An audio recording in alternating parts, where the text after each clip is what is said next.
All right, cool. Couple more coming in. Couple more coming in.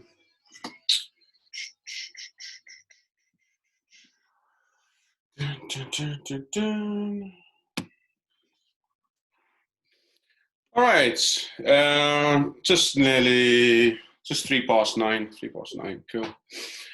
So hope you're all well. Thank you again for joining me. I'm just going to start literally in just a few more moments. There's still a few more people just kind of dragging in. So we got a 40-minute booked window as per last week. So planning 30 minutes. Hopefully I'll be able to squeeze in everything that I'm planning to talk about. Is everybody on mute? Yeah, looks like it. Cool. Right. 2, 4, 6, 8. Brilliant. All right, cool. So just think we'll just crack on. Can everybody kind of see me okay? I know I've got a big light above my head, but you can see me. Hey, okay. Going to be doing a little bit of stuff on the whiteboard. I know it's not the best because of the light and everything, but hopefully it's not going to be too complicated. I'm not going to write out too much stuff on the board. So hopefully you'll be able to kind of follow through with what I'm writing. Okay. At the end of this as well, along with the recording that will go into YouTube, I'll be sending 1 or 2 additional kind of bonus / resources for yourselves as well, just to kind of go along with the webinar, mainly around like tables, contents, guidelines, and then a list of foods that have like 25 grams of protein in it as well. Okay. So just kind of save me going through literally the 15, 20 different meals with the different portion sizes to get 25 or 30 grams of protein. Just write them all up in a portion list, okay, that will get sent along in one of the emails as well. So you'll get that. It just saves me kind of talking towards that every time. And a couple of kind of guidelines, resources as well, to if you really want to kind of dial in and get really nitty and gritty with the numbers and all that kind of stuff, which I know some of you were quite keen to do. Then you got all that kind of more evidence, sciencey based guidelines with a couple of differences between male and female, athletes, between male and female instructors as well, just to kind of keep you right with that as well. Okay. For those who probably been following me for a little while, you'll know kind of my background and history and all that kind of stuff. The whole social proof credibility kind of carry on. For those who've been following me for a little while, just to give you the heads up, I've kind of referenced these 3 books and I'll share them with you if you are interested along that line. This first one by Lyle McDonald was one of the very first kind of sciencey books that I ever brought or purchased rather when I started getting into the nutrition gig. This one is supremely valuable if you're a PT or involved in group fitness exercise, PT, group fitness instruction, that kind of stuff. It's not overly thick, but it gives you like really, really good information that's quite easily kind of read. You don't need a PhD or anything too complicated to read that. Literally anybody can read that, okay? Not that thick as well. And then if you're on the field, feel free to get yourself one of these ones, Precision Nutrition, been around quite a while, pretty good solid kind of base to kind of get you started as well. That's probably more generic, health and everything, body systems, like biomechanics, biochemistry, that kind of stuff. It's a basic, foundation. But the other 2 are really kind of valuable as well. Okay, and that's where we get most of the stuff from. So it's not just conjured up out of nowhere. All right, so let's just get straight to it. As before, I apologize if I speak really quickly. Just give us a little slow down tap on the screen if it needs me to slow down a little bit. I'll make it. Yeah, I've got a rough idea, so what I'm kind of saying, but it's going to be quite free flowing. Okay, it's not a university lecture or anything like that, or a TED talk or anything like that. Okay, so first of all, we're going to talk about roughly around about 5 topics. Why protein is so important, the differences between protein, carbs, and fats. Then we talk about how much. So what's the target? What are the guidelines? Then number 3, we talk about how do you plan your day to hit those targets or to hit that macronutrient number. Okay, which was kind of probably the most common question after last week's Zoom webinar was, how to kind of hit that 120 grams of protein per day. Then a quick look at animal and plant differences. This may get swallowed up by the stuff at the start when you're talking about guidelines and that kind of stuff, but we'll look at a slight difference between the animal and plant differences. And then just to wrap up, hopefully if you have time, a couple of food and meal ideas. All right, food and meal ideas. And that's pretty much it. Okay, so straight to it. Why protein is so important and differences to carbs and fats. So every one of those macronutrients has elements of carbon, oxygen, hydrogen, across all three, but nitrogen is the main difference. That's what gives protein its unique shape. Okay, essentially different lengths of kind of proteins as well, which will affect absorption and digestibility, but most of it happens within the small intestine and within the liver. Protein is regarded to be really important because you can convert protein and amino acids into glucose, which is obviously a carbohydrate. All right, you can't really convert carbs and fat into protein because none of them have the nitrogen element. Okay, but with protein, through a process called gluconeogenesis, you can convert protein amino acids into the cell's basic energy currency, which is glucose, which gets broken down into ATP. Okay, so that's why it's really kind of important. The second thing as well, bad habit of saying that. The second thing is body cannot store protein or amino acids. Okay, that's a massive, massive thing. So your body can store, depending on the size of you, anywhere between 400 up to 500 grams of glycogen, which is essentially stored carbohydrates, stored glucose. All right, in your muscle skeletal cell, your skeletal muscle cell, within your liver as well, you can store loads and loads of grams, loads and loads of carbs in your body. Just like body fat as well, you can store a lot of body fat on your body. Okay, some of us probably store maybe a little bit more than we kind of like, but essentially your body can store fats. All right, store fats, store carbs, can't really store proteins. Okay, you can store a very, very small amount in the kidneys, but it doesn't really make a significant sort of impact in comparison to the other two. That's why when you hear a lot of maybe coaches or whoever, coaches, clients, and anybody talking about regularly trying to feed or regularly talking about, protein throughout the day, that's one of the main reasons, okay? Which is why when I spoke last week about the macros, and I used, I think, an example around about 120 grams of protein, you divide it up into 4 or 5. 120 divided by 4 is 30, 120 divided by 5 is about 25. And that consistent sort of protein feeding throughout the day is going to be a massive, massive benefit because it gives you that amino acid kind of supply throughout the bloodstream throughout the whole day, or the whole day that you're not sleeping, okay?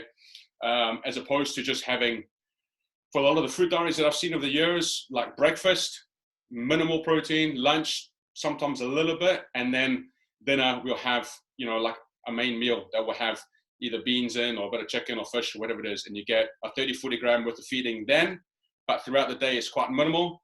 So particularly for a lot of female clients, the total amount of protein that I see on a food diary most of the time is between like 50 and 60 grams, okay, which is really, really quite kind of low, okay? It is probably just borderline your kind of RDA allowance, which is like the minimum amount of protein your body can have for a sedentary person without falling into like disease and ill health, right? That 0.8 you might see in around kind of health stuff and generic whatever, that's fine, but that's a minimum RDA, okay? That's an absolute base level. But you as a fitness instructor, perhaps, we're not that kind of lifestyle person, okay? We're doing a lot more activity, a lot more exercise, high intensity training, straining muscles, all that kind of stuff. We need to be upping our nutrition, particularly protein intake, into more sports nutrition kind of guidelines, okay? And yeah, other things for obviously ladies particularly, I know you might be a bit worried. There is a bit of myth, because the protein is like the gym boy, rugby lad kind of thing, knocking them back in the gym, all that kind of stuff, worried about gaining muscle, okay? It's not really as easy as that. The lads or anybody, woman as well, who want to gain muscle, ask them. It takes time. It's really, really difficult to build any physique with any kind of considerable amount of muscle. So main difference between male and female is a hormone testosterone, okay, illegal kind of substance, obviously. And that is the biggest factor in building muscle tissue. So increase in protein does not equal looking big and muscly and all that kind of stuff, because it was only that simple, right? It was only that simple. Yes, and for ladies, if you're worried about kind of protein, other things where protein is within, it's all to do with our cell structure, primarily, but hair, nails, skin. Okay, good protein intakes will look after your hair, nails, and skin. So if you want to be, you know, a bit more aesthetic, have healthy hair, healthy nails that don't break, all that kind of stuff, protein is a macronutrient that's going to help you get that in a kind of natural way, as it were. Okay, so a couple of reasons why protein is really pretty important. Don't want to get too complicated in, but obviously there are different amino acids. So amino acids are essentially the building blocks of protein. Okay, you have sort of 20 amino acids. Some are essential, some are non-essential. You have 8 essential amino acids and 12 non-essential amino acids.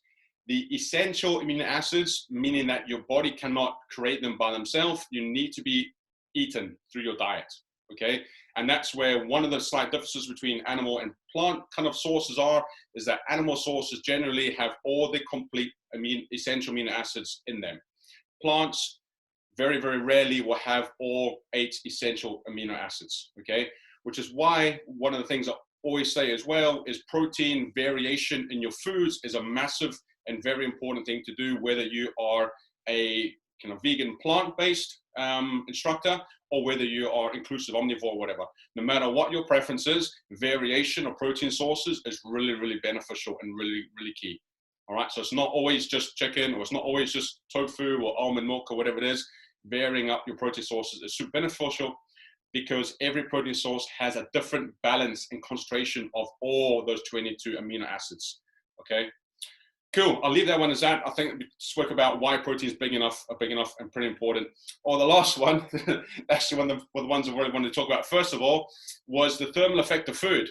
So one of the factors that influence energy output is protein takes roughly between 5 and 6 times the amount of energy to digest and process than carbs and fats, okay? So if you immediately increase your protein intake, you immediately start creating energy deficit without doing anything, okay? Just because of that simple kind of factor, okay?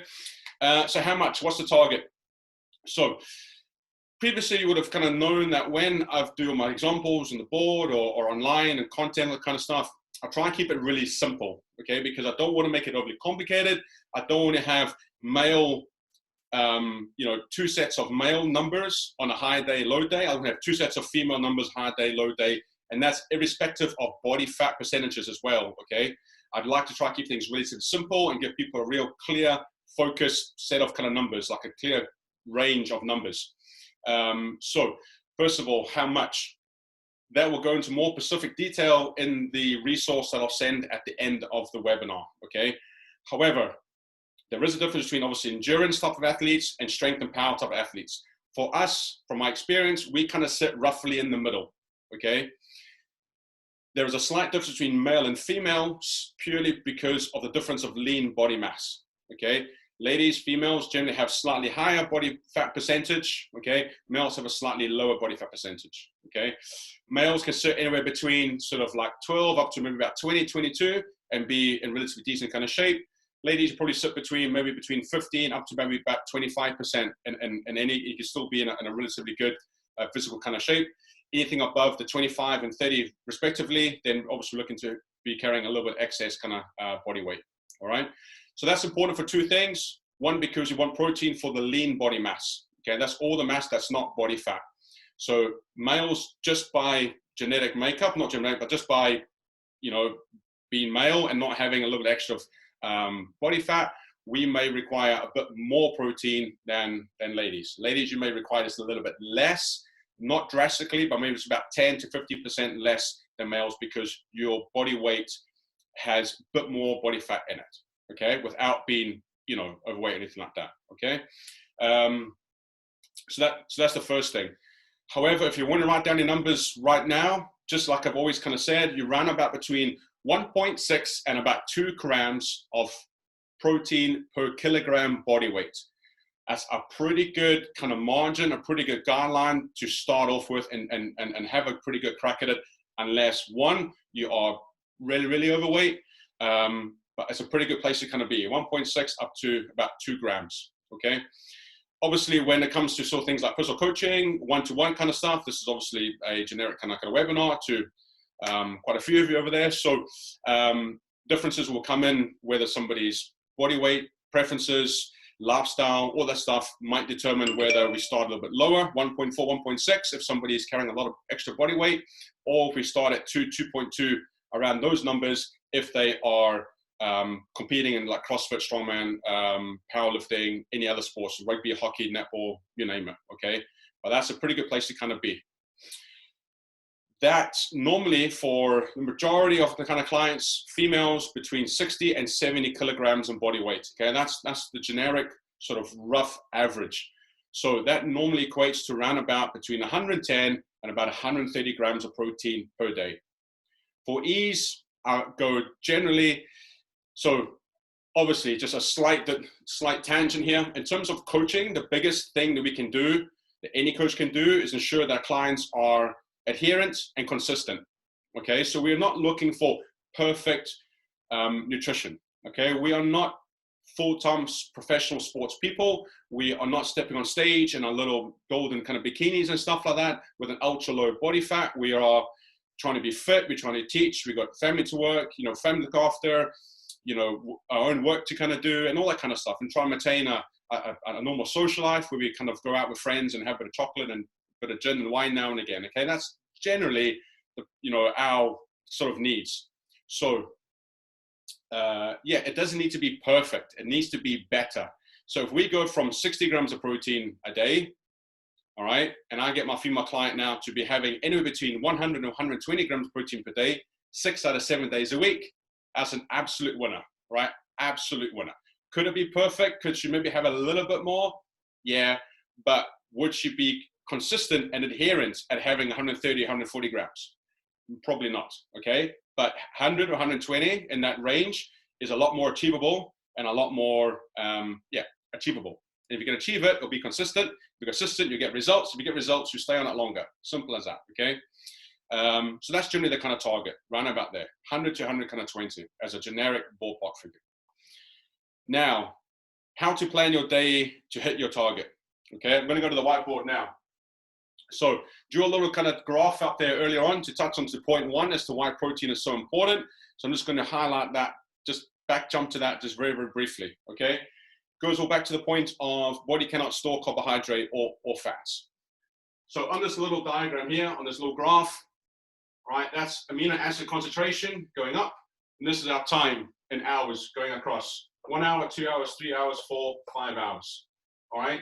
That little dotted line is a muscle protein synthesis little trigger, okay? We've had 3 grams of leucine, which is amino acid or above, and we start synthesizing, all right?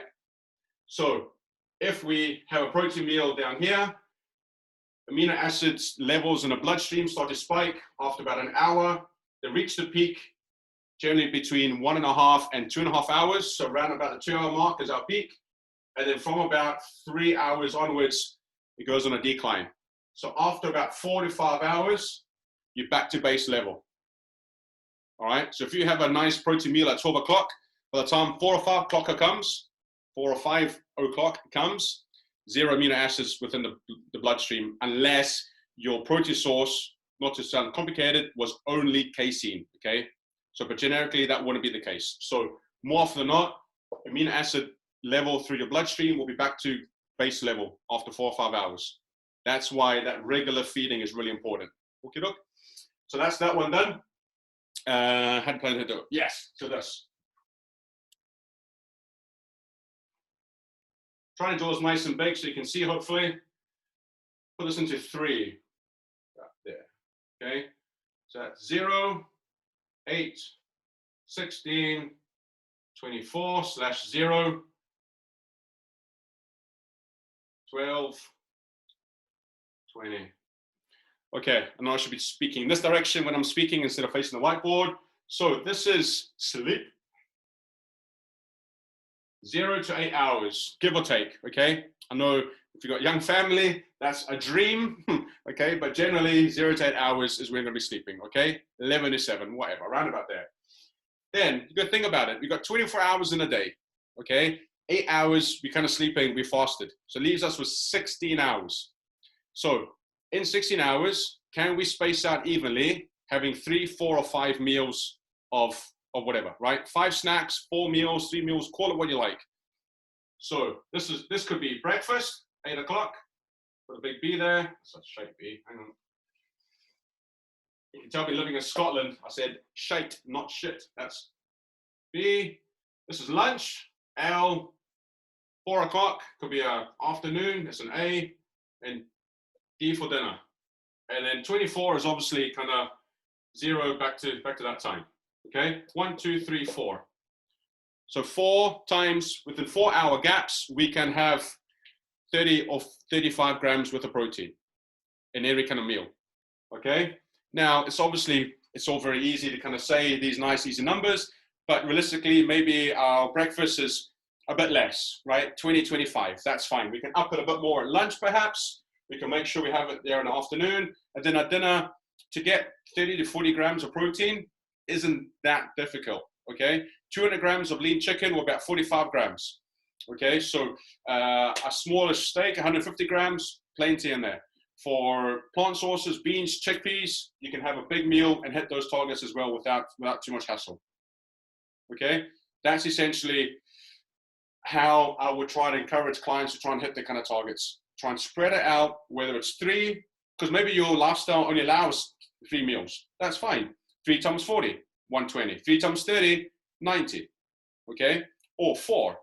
4 times 30, 120. 4 times 25, 100. Or 5. 5 times 20 is 100. 5 times 25, 105.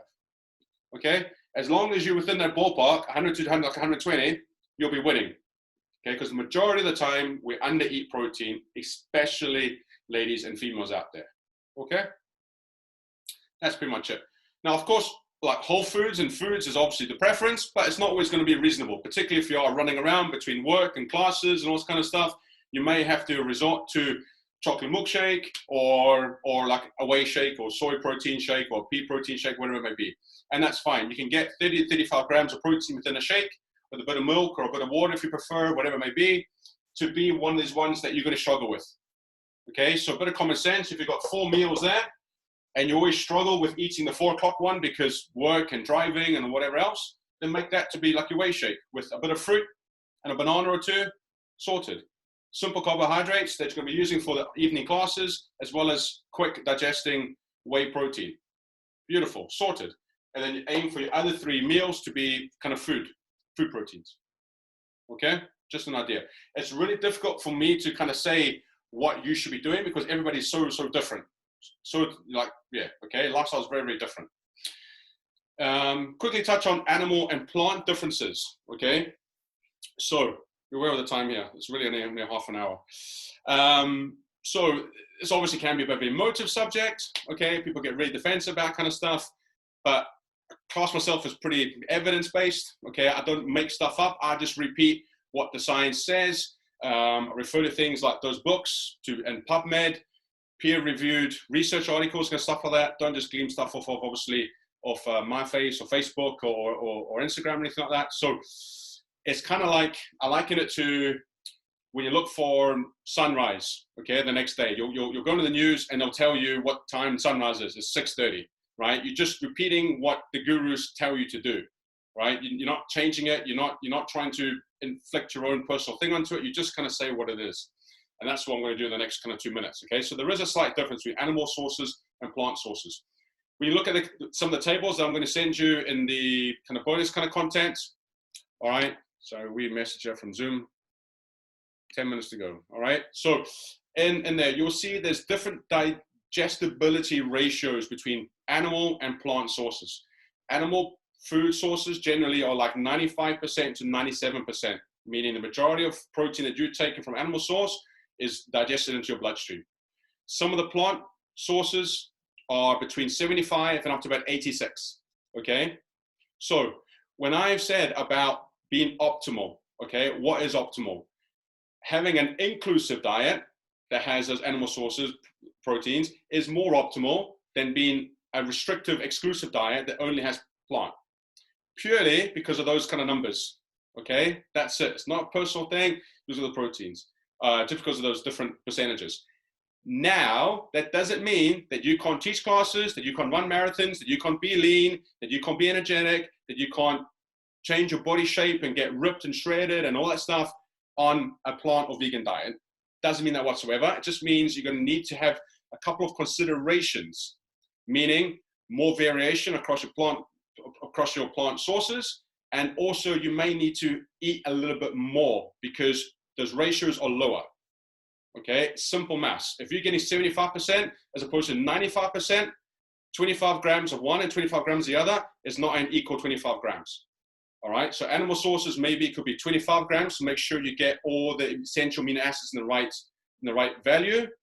But for the plant, you may need to eat 30 grams of protein in order to get those required dosages, if that makes sense. Okay, so you can still do it 100%, but scientifically, it's just not as optimal. It doesn't mean that you should or shouldn't do it. That's just what it says. Okay, it's like trying to cross the Atlantic, doing it on a nice big ocean liner, nice and comfy, optimal. Doing it in a speedboat, you'll still get there, just might take you a little bit longer, or you need to take a few extra considerations. That's essentially the difference, okay?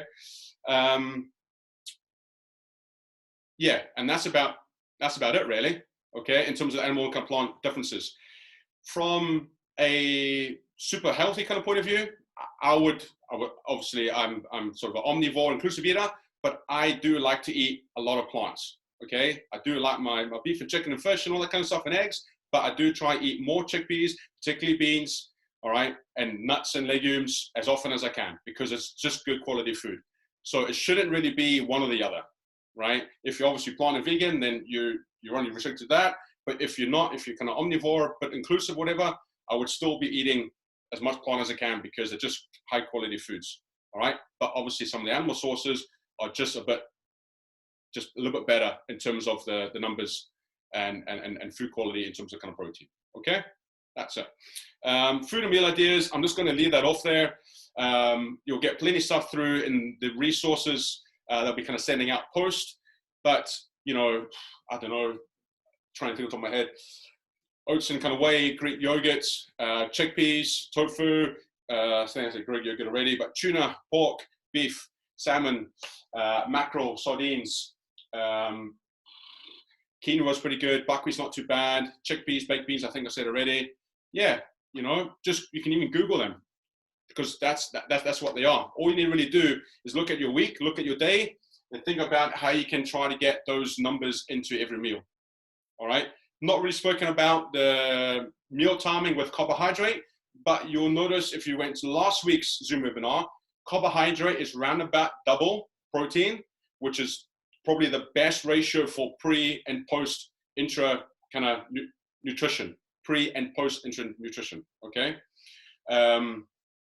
So if it's 30 grams of protein, it's about 60 grams of carbs, ideally. If you apply that pretty much throughout most of the day, you're gonna be making big kind of inroads into your nutrition as long as you stay within that total calorie number at the bottom of the line, okay? If you've obviously not seen that already, I'll probably send another link into it in the next email. So if you're not caught it, you can catch up so you can see what I'm been talking about. But that's pretty much it for Protein 101, okay? Quite difficult because it can get really messy. It can be really sciencey and really technical, very confusing stuff, but trying to give you some of the most important key things into what you can apply into your nutrition kind of moving on forward, okay? So that's pretty much it. If nothing else really from me, if you wouldn't mind, feel free to let me know how you got on. Feel free to take a shot on Instagram or something, share it, let me know what you kind of think. I'll fire an email out in the next few kind of days. And if there's anything else, let me know. Just do another one next week. It can be on that pre and post nutrition stuff, perhaps. It can be on supplements, what's worth spending money on, what's not worth spending money on. It could be on fats. It could be on anything you fancy, okay? Just let us know. So I'm not keeping you longer. Thank you very much for joining me on this Thursday night. Glad, hopefully that made sense. You've seen the whiteboard. I didn't speak too quickly, and it's got enough knowledge there without sounding like some sort of university lecture. That gives you a couple of things to kind of walk away with. All right. So thank you, and I'll let you go. All right. See you later. Bye.